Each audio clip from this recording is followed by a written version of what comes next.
वाराणसी के काशी विश्वनाथ धाम से स्थापित वैदिक घड़ी अब श्रद्धालुओं और पर्यटकों के लिए आकर्षण का केंद्र बन गई है। आपको बता दें कि पारंपरिक समय के बजाय सूर्योदय से समय गणना इसकी होती है और मुहूर्त काल गणना, राशि चक्र सब कुछ दिखाती है। एक बार ये रिपोर्ट देख लेते हैं।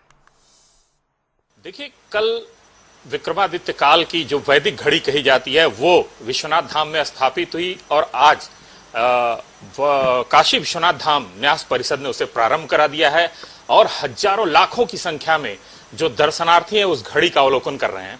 हमारे साथ वाराणसी काशी विश्वनाथ धाम के एसडीएम श्री शंभू शरण सिंह सर हैं। सर से जानते हैं कि आखिर घड़ी ये कब लगी और क्या क्या उन घड़ी की विशेषताएं हैं, कुछ संक्षिप्त में।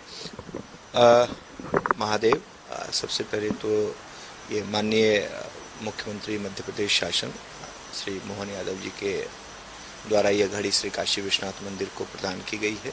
इस घड़ी को मंदिर चौक में स्थापित किया गया है, जहां पे शिवार्चना मंच है उसके ठीक बगल में लगाया गया है। यह एक वैदिक घड़ी है। जैसे हमारे शास्त्रों में पंचांग और ज्योतिष के लिए जो हमारी खगोलीय गणना है उसके आधार पर यह घड़ी आधारित है। इसमें दिन का प्रारंभ सूर्योदय से होता है और सूर्यास्त से इसका दिन का समापन होता है। अमूमन जो 0 आवर होता है अंग्रेजी घड़ी में वो रात्रि के 12 बजे के बाद शुरू होता है, पर इस घड़ी की शुरुआत सूर्योदय से होती है। तो इस घड़ी में आप प्रतिदिन सूर्योदय के समय से और दिन के जो पहर होते हैं उन पहर का गणना, उनकी जो घटी होती है उस घटी का गणना, जिससे हमारे पंचांग बनते हैं, जिससे हमारे कुंडली बनती है, उन सबों के आधार पर बिल्कुल ये वैज्ञानिक तरीके से बनाई गई है। तो इस घड़ी के लगने से यहाँ के लोग बहुत उत्साहित हैं और जिन्हें भी ज्योतिष में, पंचांग में, इन चीज़ों में रुचि है वो इस घड़ी को देख रहे हैं और इसके आधार पर काफी संख्या में श्रद्धालु काशी विश्वनाथ धाम एक आकर्षण का केंद्र बन गया है। हाँ, एक अनूठी पहल है। इससे हमारे सनातन संस्कृति, जो हमारे पूर्वजों का ज्ञान रहा है, ज्योतिष शास्त्र, खगोल का जो गणना का जो ज्ञान रहा है, उससे ये पुनर्जीवन मिलेगा इस चीज को, इसीलिए लोग उत्साहित हैं। सर, क्या लोग इतिहास को इससे जान पाएंगे? लग रहा है सीधे तौर पे अगर देखा जाए तो वैदिक काल में जा रहे हैं। नहीं, जो हमारे वेदों में जो हमारे विज्ञान है, वेदों में जो हमारी संस्कृति है, जो वैज्ञानिक तथ्य हैं, अब वो उभर करके आने शुरू हुए हैं, उससे लोगों में उत्साह है। सर, दूसरा महत्वपूर्ण सवाल ये है कि सर काशी विश्वनाथ धाम में कई एमओयू साइन हुए हैं, किन किन मुद्दों पे हुए? देखिए, उज्जैन में अगले वर्ष वहाँ पे कुंभ होना है और काशी विश्वनाथ मंदिर और उत्तर प्रदेश का कुंभ का जो एरा था वो अभी कुछ दिन पहले समाप्त हुआ है। तो कुंभ के दौरान जो क्राउड मैनेजमेंट था काशी विश्वनाथ मंदिर का वो अनूठा था। उस क्राउड मैनेजमेंट की चर्चा पूरे भारत में हुई है। इसी को लेकर के मध्य प्रदेश शासन भी चाहता था कि उज्जैन में अगले वर्ष कुंभ होना है, तो कैसा क्राउड मैनेजमेंट आपने काशी में किया था, उस क्राउड मैनेजमेंट से वो अच्छी चीज़ें जो है वो उससे वो सीखना चाह रही थी।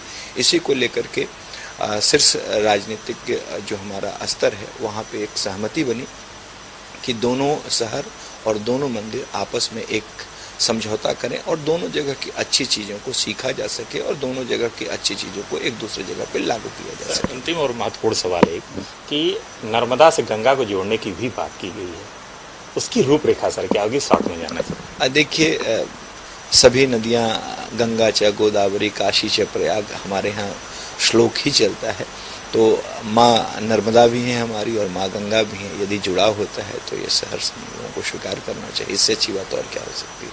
तो देखिए, हमारे साथ एसडीएम श्री शंभू शरण सर, इन्होंने बताया कि जो महत्वपूर्ण क्राउड रहा है, जो कुंभ में 60 करोड़ पब्लिक का जो रेशियो रहा, वो पब्लिक काशी विश्वनाथ धाम में आती है और सहजता से दर्शन करके जो क्राउड मैनेजमेंट है काशी विश्वनाथ का अद्भुत रहा है, जिसको सीखने के लिए कई एमओयू हस्ताक्षर हुए, जिसमें महत्वपूर्ण उत्तर प्रदेश सरकार और मध्य प्रदेश सरकार में जो कुंभ लगने वाला है उसको लेके काशी विश्वनाथ न्यास ने कई चीजें, कई रूपरेखा तैयार की और मुख्यमंत्री के सामने प्रेषित की।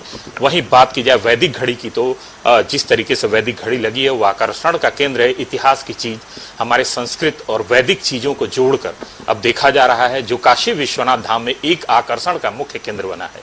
वीडियो जर्नलिस्ट रियाज के साथ धर्मेंद्र चौबे, काशी विश्वनाथ धाम, वाराणसी।